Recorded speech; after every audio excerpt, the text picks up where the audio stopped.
When you know within yourself that there's something you want to do, and I believe that all of us were born with a purpose, that all of us have some goodness within us, and that goodness gives us a responsibility to manifest our greatness.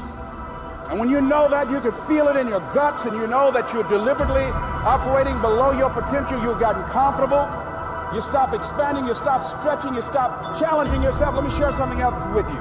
Not only is it possible for you to have your dream, but it's necessary.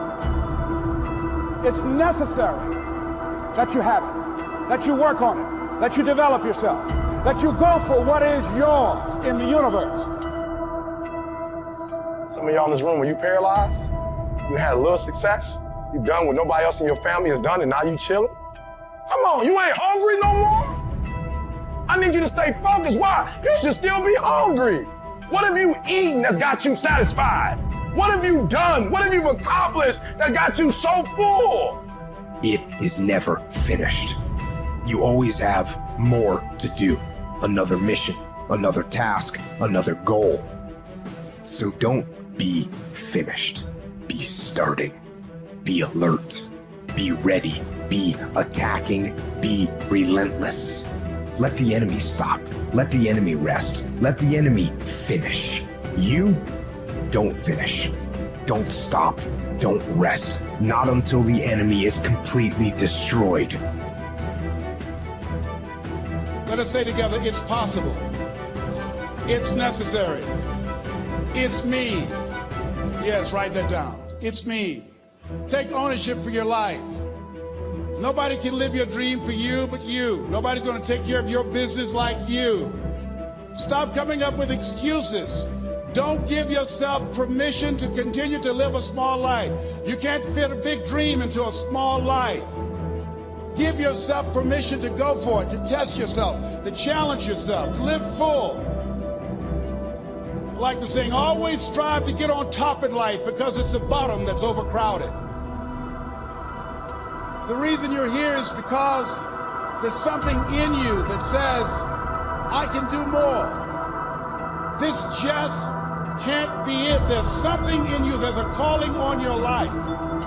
There's something in your heart that caused you to get dressed and spend the money to go to seminar after seminar and listen to message after message and speaker after speaker.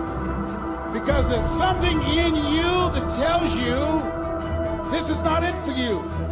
You have not peaked here. There's more in you that you are expressing. Eye has not seen, ear has not heard, nor has entered the heart of mankind what's in store for you if you challenge yourself, if you persist and persevere, if you take ownership for your life. George Bernard Shaw said the people that make it in this life, they look around for the circumstances that they want, and if they can't find them, they create them.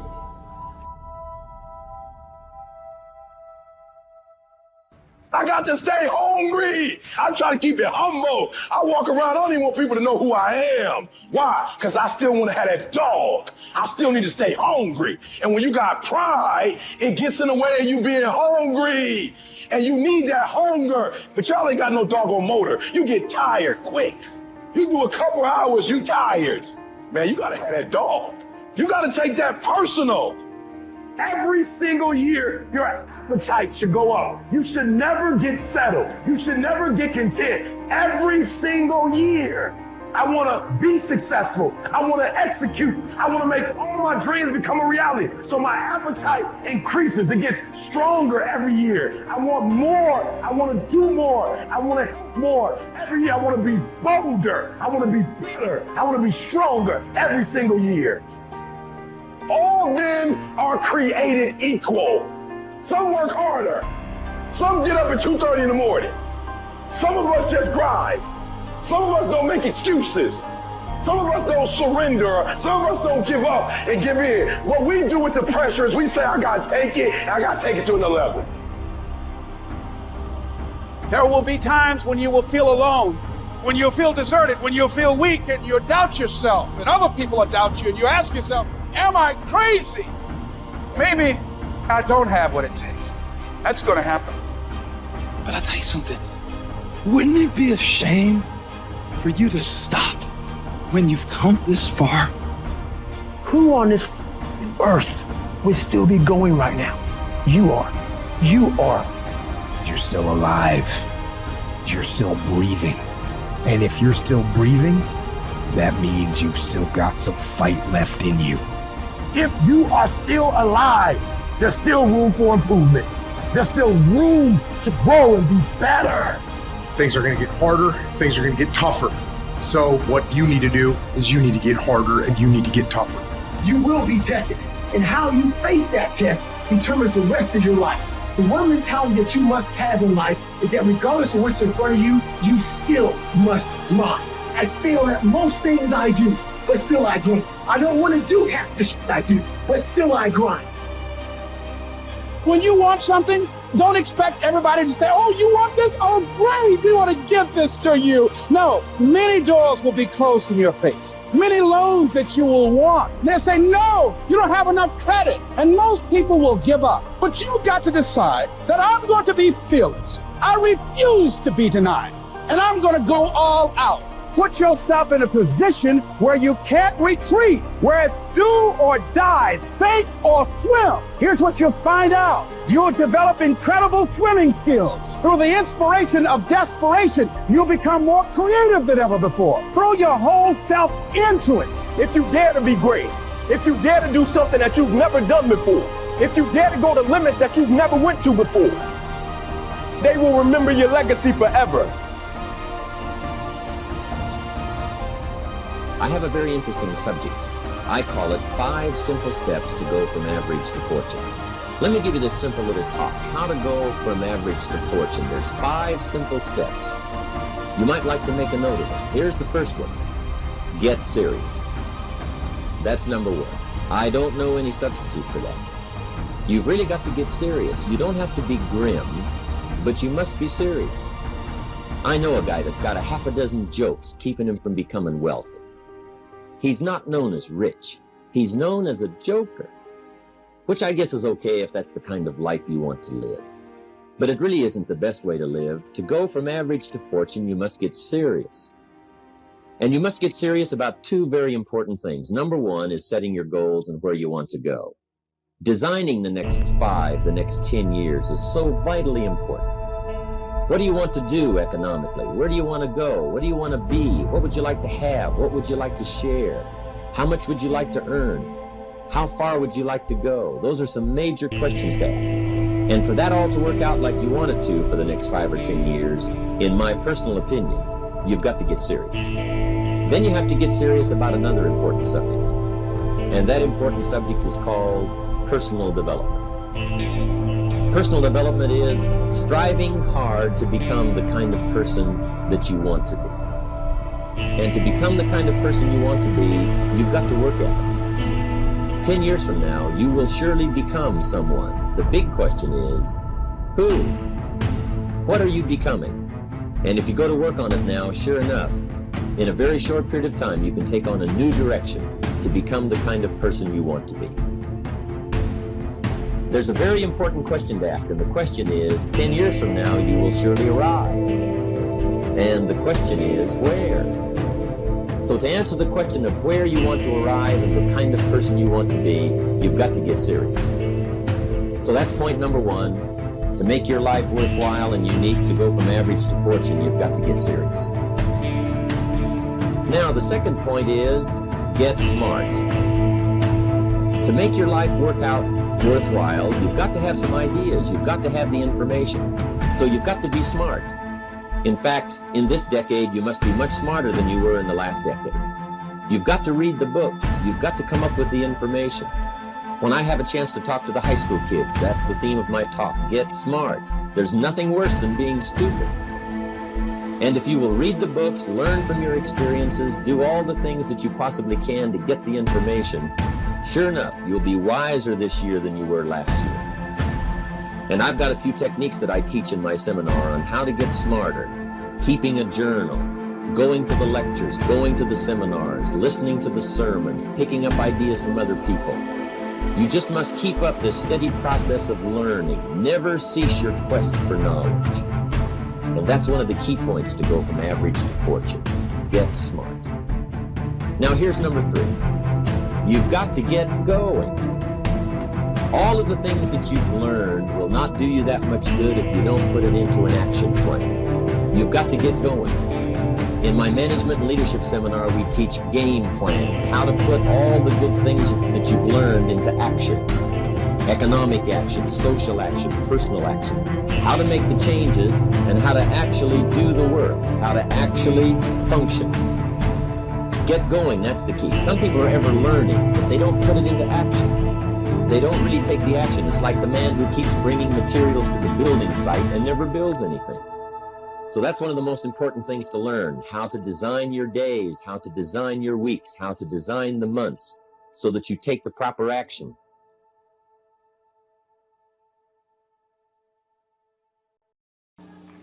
Create what you want. You have the power in you to do more than you can ever begin to imagine, to control your destiny, to make a difference in our children, to make a difference on the planet, to make an impact. Let us say together, it's me.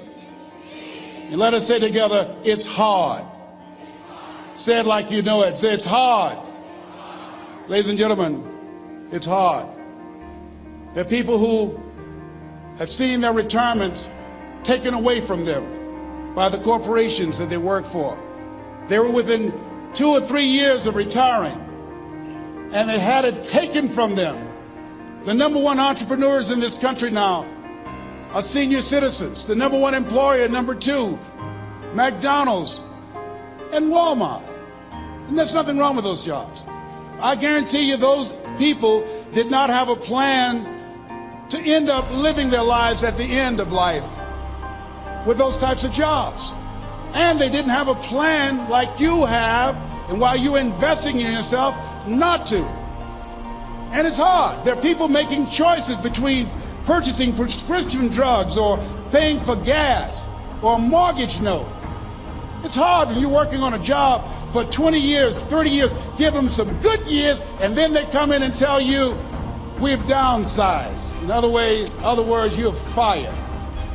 And then you have to start all over again. How many of you know it's hard? Raise your hands, please. It's hard. And it's not fair. One of the things I like about T. Harv is he talks about work and investing in yourself.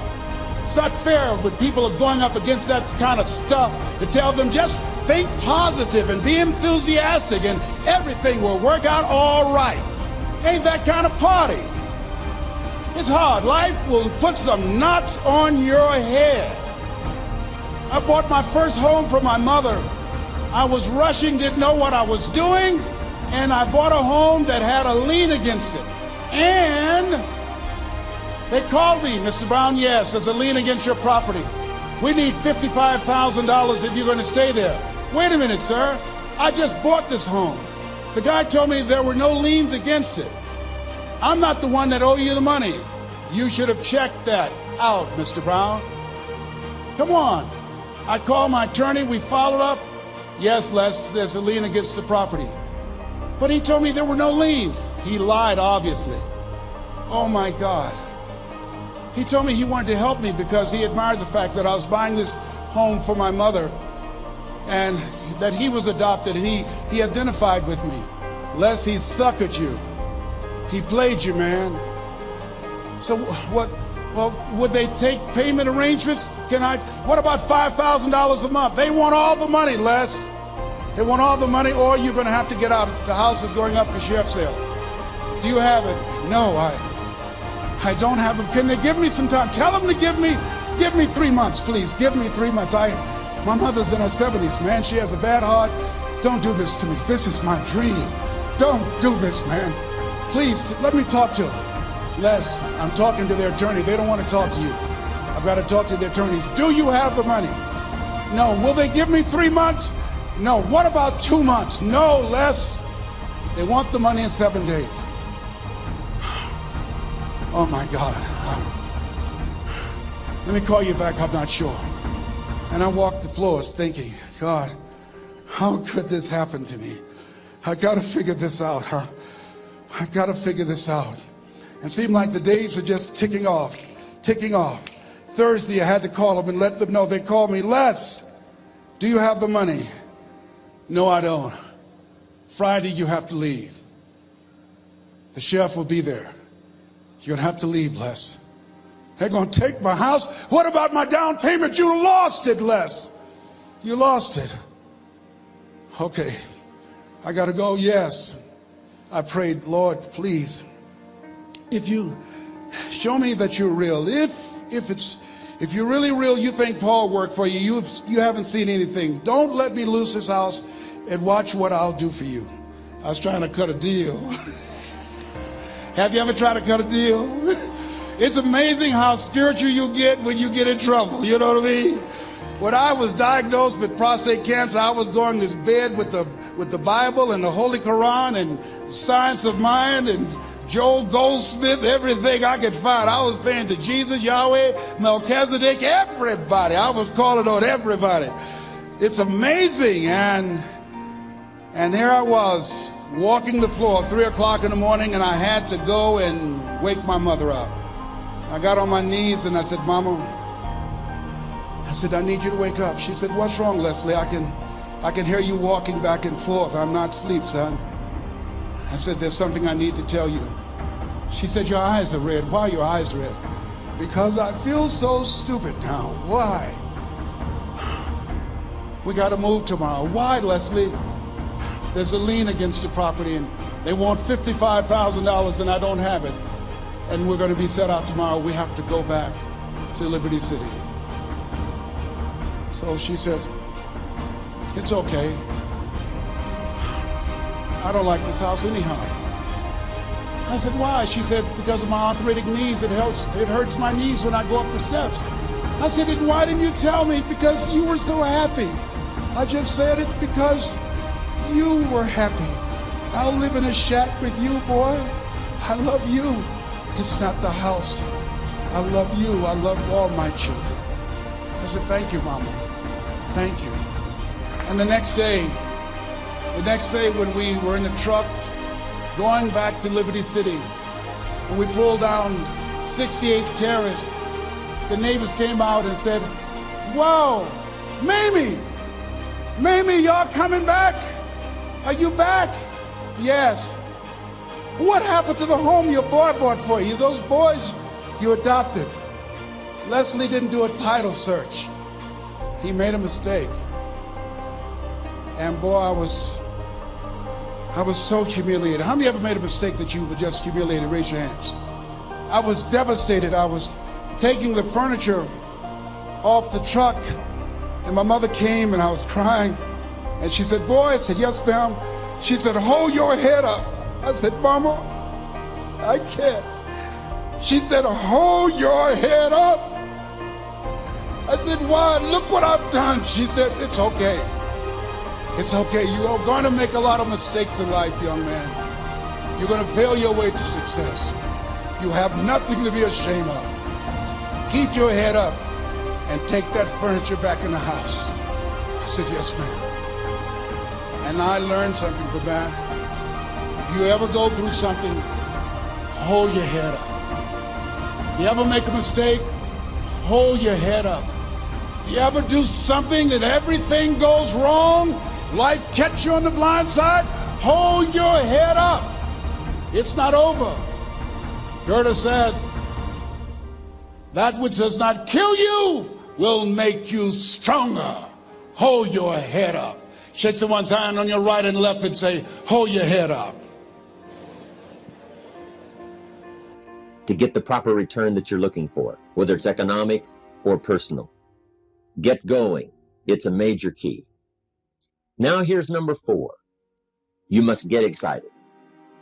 And not just the false enthusiasm of just pure positive thinking. You've got to get excited over some very basic things. One is, get excited over your ability to make yourself do the necessary things. Because discipline is major step 1 toward personal progress. And anytime a person wishes to, they can make major changes in their life, personally and socially and financially. It doesn't ever have to be the same after today. No telling what you could do today if you really wish to. The act of murder is a clear indication that a person in one drastic act can forever change the course of their life. It just happens to be in the negative direction. What I would ask you to do, starting today, is get excited about committing an act that's positive, an act that's constructive, to make the changes in your life that you want made, and to go the direction that you want to go. So that's number 4, get excited. Get excited about your potential. Human capacity is usually never the problem. Little children can learn several languages, and we can learn to do the most incredible things. All we need to do is take the time to do it. So it's not a matter of capacity. It's a matter of judgment. It's a matter of excitement. It's a matter of will, and it's a matter of wanting to bad enough. So it's pretty exciting to know that any day you wish, you can change your life. Any day you pick out, you can make major changes. It doesn't ever have to be the same again. And that's exciting. Knowing that intellectually and personally, you can actually do the things that will make major changes in your life. That's number 4. Here's number 5. Number 5 is get away. I have found, especially in the last 15, 20 years, that there's an important thing called life balance. You've got to learn to get away. You must learn to get away and be alone. Learn to get away and reflect. Learn to get away and learn how to live as well as how to earn. How sad it would be to learn how to earn well, but not learn how to live well. You must balance your life. We teach something, especially in my staff, I teach something called lifestyle. Lifestyle is how you learn to live your life. Some people have money, but they don't even know how to spend it. They have time, but they don't know how to spend it. Some people are successful, but they don't know how to spend their success. They don't know what to do with it. They don't get joy from it. Rather, they get animosity. A father takes $5, crushes it, and throws it at his son and says, if you need it that bad, take it. Now, it's the same $5, but instead of dispensing it with joy, he dispenses it with animosity. That's the difference in not knowing how to live. It's called lifestyle. Then you've got to take time to cultivate good friends. You've got to take time to be with your family. You've got to take time to be with the people who are important to you, designing your life in those respects. Get away. Take the time. Reflect on your life. Recharge your batteries. Do some growing away from your enterprise. Then when you come back to your enterprise, after you have taken this time to balance your life, you will find that on the job, working on your enterprise, things will really go much better. So those are the 5 simple steps to go from average to fortune. Get serious, get smart, get going, get excited, and get away. There's usually about a half dozen things that makes 80% of the difference. There's usually about a half dozen things that makes 80% of the difference. Great formula. Now, it's not exactly half dozen, it's not exactly 80%, but you get my concept here. Here's another way to put it. Keep looking for the few things that makes the most difference. For your good health, there's not 1,000 things you have to do. Not 1,000 things every day. I'm telling you about a half a dozen good health practices, and you'll take care of most of your health challenges. Okay? If you're going to set up an office, there's not a checklist of 500 things you need to look at every day. I'm telling you, there's about a half a dozen. A few things will take care of most of it. Now here's the challenge. Once you've found the few things that takes care of the most of the challenge, now spend most of your time on those few things. This we simply call time management. In the 2-day leadership weekend, one of my major subjects is time management. Here's what I call it. The best kept secret of the rich is what? Time management. What an incredible discovery I made one day when I found out that rich people have about 24 hours a day, right? And poor people have about what? 24 hours a day. Wouldn't that drive you mad till you found out what the difference was? How could you sleep nights till you found out what the difference was? Both have equal time. but an incredible difference in outcome. What makes the difference? Same time, but a totally different outcome. It's called time management. And here's part of it in a nutshell. Look for the few things that makes the most difference, then spend most of your time working on those few things. In our leadership series, here's what we learned. Here's why a lot of people don't do well. They major in minor things. They spend too much time on things that don't count. And what else? They spend too little time on things that would count. They got the ratios mixed up. So we teach our children what? Don't spend major time on minor things, things that don't count. And don't spend major money on minor things, things that don't count. It's easy to get the ratios mixed up and suffer the consequences. In the last 10 years, a guy's bought 2 tons of donuts and 2 books. And he wondered why his life is devastated. Right away, we would come up with the answer, couldn't we? He spent far too much money on what? Donuts. Now, both donuts and books are okay, but this guy spent far too much money on donuts and not enough money on books. I'm telling you, that is the difference. The best kept secret of the rich. Don't spend too much money on things that don't count. Don't spend too much time on things that don't count. And don't spend too little time on things that would count.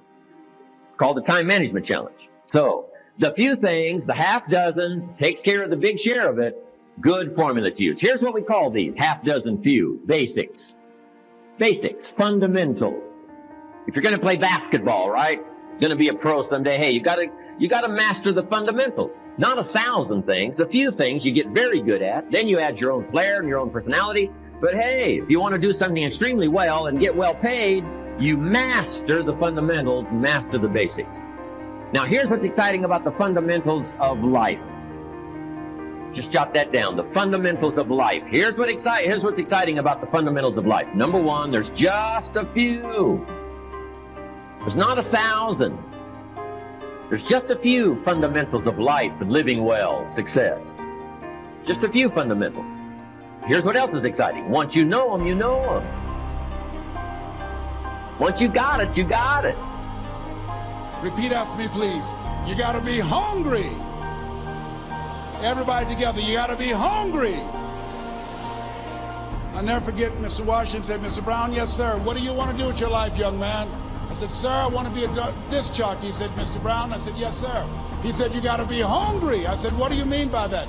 He said, people that are hungry are willing to do the things today others won't do in order to have the things tomorrow others won't have. People that are hungry are willing to invest in themselves. People that are hungry will go to seminars and workshops. People that are hungry are always searching, always seeking higher ground. So how do you want to make it? I said, I want to be a disc jockey. He says, good. Here's what to do. He said, I want you to read 10 to 15 pages of something positive every day. He said, you don't get in life what you want, you get in life what you are. You must program yourself to success. He said, I want you to listen to Earl Nightingale and Zig Ziglar. Listen, faith comes by hearing and hearing and hearing. He said, I want you to change your relationships. And I don't want you to ever lose your hunger. I said, what do you mean by that? He said, people that are hungry are unstoppable. People that are hungry are no matter what people. They make it happen no matter what. He said, I want you to listen to Paul Harvey. Who is he? He's the world's greatest communicator. Success leaves clues, young man. Always listen and follow people who are doing what it is you want to do at the level you want to do it and learn from them. I told T. Harv when we were standing by the stage, I said, hey man, I want to work more with you. I want you to coach me. I want to learn from you. See, I found you're never too old to learn and you're never too young to teach. Always have a thirst for learning. So I listened to Paul Harvey every day on the radio. While in school, I would go out and listen in his car. He gave me his keys. I was working to develop myself. And I continued to listen to motivational messages, and he would take me to see the late Dr. Norman Vincent Peale, who wrote the book, The Power of Positive Thinking. I toured with him before he passed. You have something special. You have greatness within you. Don't allow your circumstances to determine who you are. Don't allow your negative thoughts to hold you back. You have something special. You can do more than you can ever begin to imagine. Dr. Peel was an incredible man. I admired him when he spoke. He gave me goosebumps. I can feel him in my heart. And I never forget, we were coming back to the school, and Mr. Washington said, Mr. Brown, yes, sir. When Dr. Peel spoke, you didn't move. When he spoke, you were hanging on every word. When he spoke, we didn't have to tell you to sit down and be quiet. Why? I said, sir, I could feel him when he talked. I felt like he was talking to me, sir. He said, he was. I said, but he doesn't know me, but he was speaking to you. Did you feel him in your heart? I said, yes, sir. He said, most people feel him in their head. If you felt him in your heart, he said, listen to him, son. Follow him, learn from him.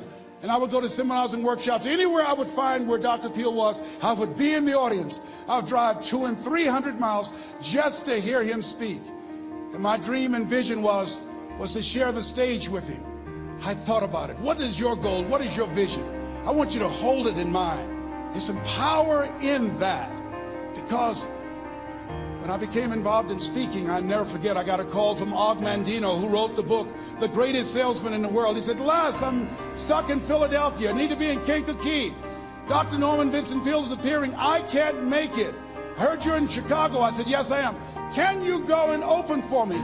I said, yes, man. Oh, my God. Dr. Peale, I said, yes, I'd love to do it. And I went there and I came. I said, hi, I'm Les Brown. He said, you're not the band of renown? I said, no, I'm Mrs. Mamie Brown's baby boy. I'm here to speak. He said, come backstage. And his wife, Martha, was there. And she said, Papa, Les Brown is here, the speaker. And he said, Les Brown, shoot for the moon. Because even if you miss, you'll land among the stars. I said, sir, that's my quote. I wrote you when I was in the 11th grade. I was a part of a special education class project. That's my quote. He said, I know. I end all my speeches with that quote. And Dr. Peel had a great sense of humor. The young man was backstage, and I had so many questions to ask him, and my mind froze up, and the young guy said, Dr. Peel, how old are you? And he was up in age. He said, Sonny, I'm 92. The young man looked at him and said, I don't know if I want to live to get 92. He said, that's because you've never been 91. So I did the things that Mr. Washington suggested. I listened to motivational tapes on a regular basis. I would go to seminars and workshops whenever Zig Ziglar and Dr. Dennis Wagley and Jim Rohn would come to town. And I said, sir, what do you want me to do now? He said, Mr. Brown, I've given you everything that I can give you. He said, develop your mind, put your money where your mouth is, continue to learn how to be an effective communicator, because once you open your mouth, you tell the world who you are. And always surround yourself with OQP, only quality people. So I went to apply for a job on Miami Beach, WMBM radio station. Milton Butterball Smith was the program director. Hello, Mr. Butterball. How are you, sir? My name is Les Brown, sir. I'd like to be a disc jockey. He said, young man, you have any journalism in your background? I said, well, no, sir, I don't. You have any experience in broadcasting? I said, no, sir, but I practice all the time, sir. Let me audition for you, sir. Let me show you how good I am. All I need is a shot, sir. He says, no, we don't have any job for you. How many ever been rejected? Raise your hands, please. I was devastated. I went back and I told Mr. Washington, I said, Mr. Washington, they said no. He said, don't take it personally. Most people are so negative, they have to say no 7 times before they say yes. He said, you gotta be hungry. Know your vitamin. Go back again. I said, yes, sir. Hello, Mr. Butterball. How are you, sir? My name is Les Brown, sir. I like to be a disc jockey. Young man, weren't you here yesterday? Yes, sir, I was. Didn't I tell you no yesterday? Yes, sir, you did. Then why are you back today? Well, sir, I didn't know whether or not somebody was laid off or somebody was fired, sir. Nobody was laid off or fired. Now, get on out of here. I came back the next day. Hello, Mr. Butterball. How are you, sir? My name is Les Brown, sir. I like to be a disc jockey. I know what your name is. Weren't you here the last 2 days? Yes, sir, I was. Didn't I tell you no the last 2 days? Yes, sir, you did. Why are you back? Oh, sir, I didn't know whether or not someone got sick or someone died, sir. No one got sick or died. No one was laid off a fire. Now don't you come back here again. I came back the next day talking loud, looking happy like I was seeing him for the first time. I said, hello, Mr. Butterball, how are you? He looked at me with rage. He says, go get me some coffee. I said, yes, sir. My favorite book says, the greatest among you will be your servant. How many of you are serious about your goals and dreams? Raise your hands. Very good. Write this down. Provide more service than you get paid for. Provide more service than you get paid for. I go to a lot of seminars and workshops. And one of the things I know about T. Harv Eckert, when I was sitting in the class with Robert Ruppel and all of the other presenters, they hold themselves to high standards and they provide more information than anybody else in the industry, bar none. They hold nothing back because their commitment is for your success. And when you hold yourself to high standards, write this down, impact drives income. That's why you're here. Because the training, the seminars, been making a difference in your life. If they did not have impact, 200 or 300 people would be here, if that amount. Impact drives income. So I became the errand boy for the disc jockeys. I would go get their lunch and their dinner, and I would bring it to them in the control room, and I'd watch them working the control boards, knowing my time will come. Write this down. I expect to reach my goal. Yes, you want to operate with a spirit of expectation. I expect to reach my goal. So I started preparing for the next position. Never forget one quote that I heard. As you look at your life, you look at your goals and dreams. It's better to be prepared for an opportunity and not have one than to have an opportunity and not be prepared. If you expect to reach your goal, prepare yourself now. And so then pretty soon, the guys at the station, they begin to take a liking to me. Write this down. Build relationships. As you're aware, people deal with people that they know, like, and trust. And so they would say, Leslie, yes, sir. Come here, yes. Come outside. Who did this? Or your car, yes. Who cleaned my car? I did, sir. I would wax their cars on the weekend, inside and out. How much do you charge? Oh, nothing, sir. I just sworn to help out. I was providing more service than I got paid for. I was building relationships. They said, whoa, look here. Donna Ross and the Supremes are coming to town. The Four Tops and the Temptations. Here are my car keys. Pick them up for me. Take them to the Fontainebleau Hotel on Miami Beach. I said, yes, sir. I would drive them all over Miami Beach in the big, long Cadillacs. I didn't have any driver's license, but I was driving like I had some.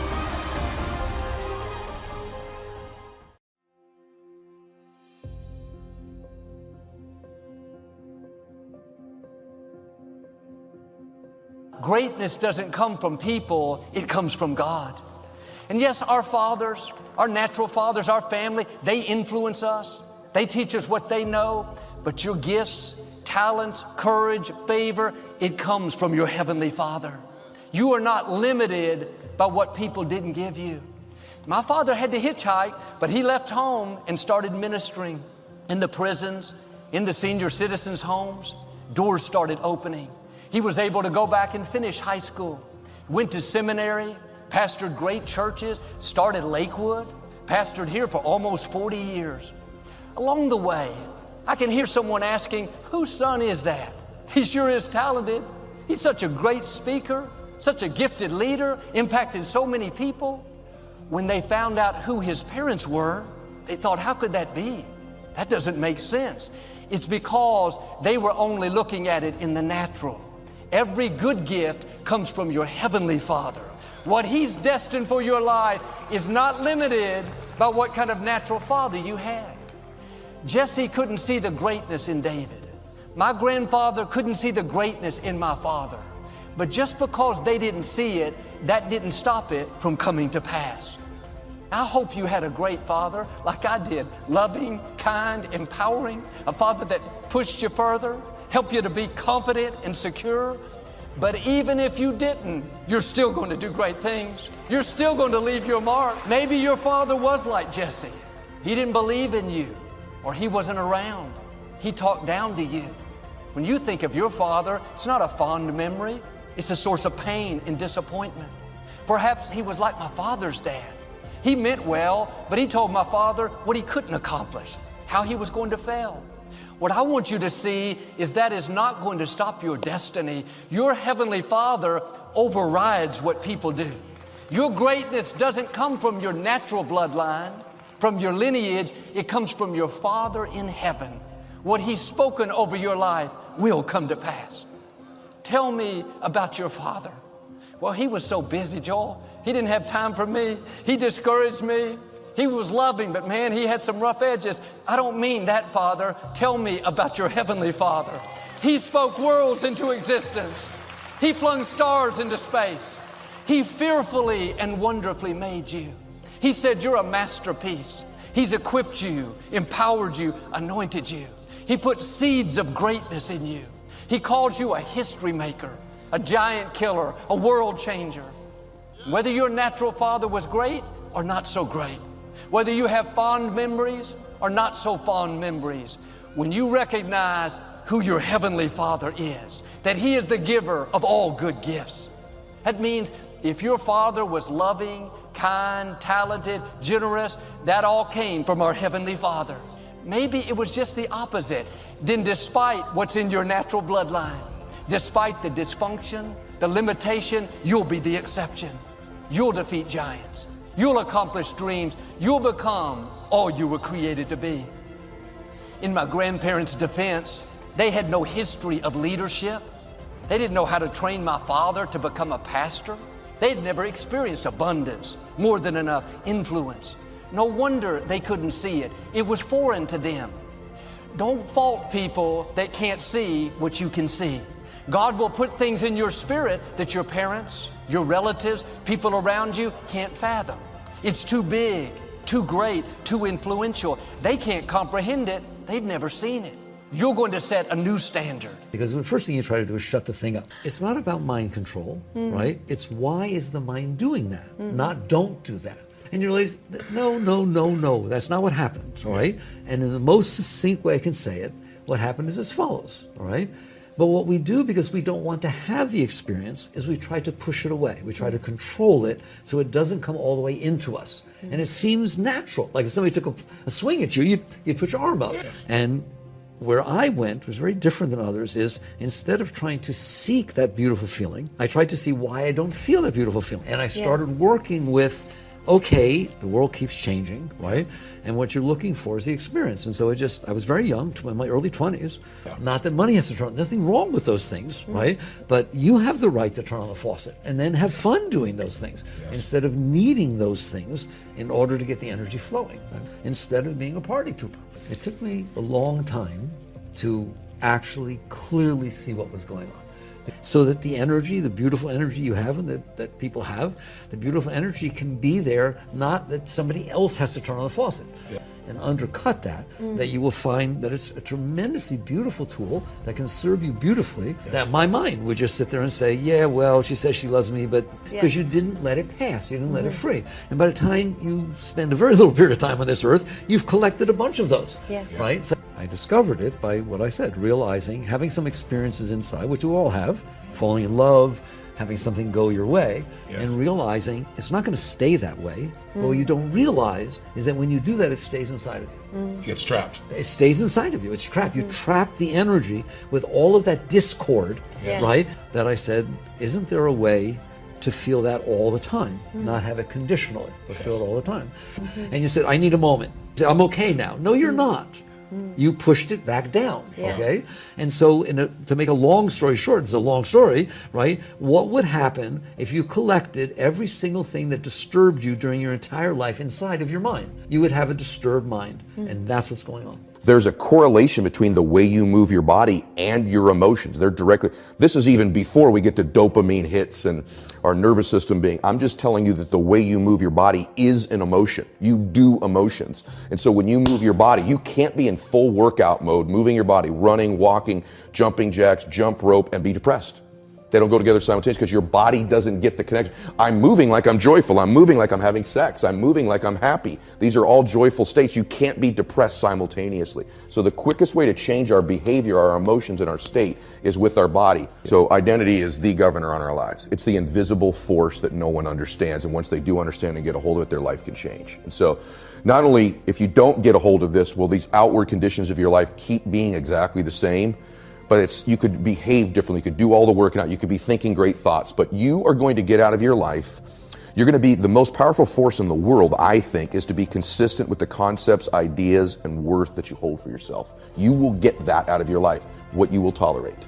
Okay. The deeper part of that is identity. And so identity is very much like a thermostat sitting on a wall, right? This is important. Once that temperature is set at a certain degree, everything in the world externally can hit it, and you will find a way to get that temperature. So even in this house, let's say it's set at 80 degrees. If we opened up all the doors and cold air, just the worst things in life, the blizzard of life came in, the thermostat will kick the heater on and it will regulate this room back to 80 degrees. The reverse is also true.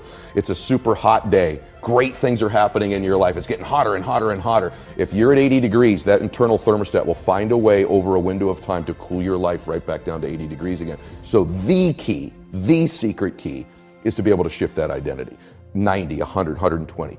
So some of the ways, strategies to do that are very simple. One is let's just say financially, you're a 200 degreer and I'm an 80 degreer. If I'm in your proximity over and over and over and over again, you will heat my identity up somewhere in between mine and yours to 150 degrees. Same in fitness, same in everything. So the more you can layer in multiple people, the stronger and stronger that force is. So that changes our thermostat through association. It's a huge, huge, huge, huge thing. People say you are who the 5 people you hang around. This is why.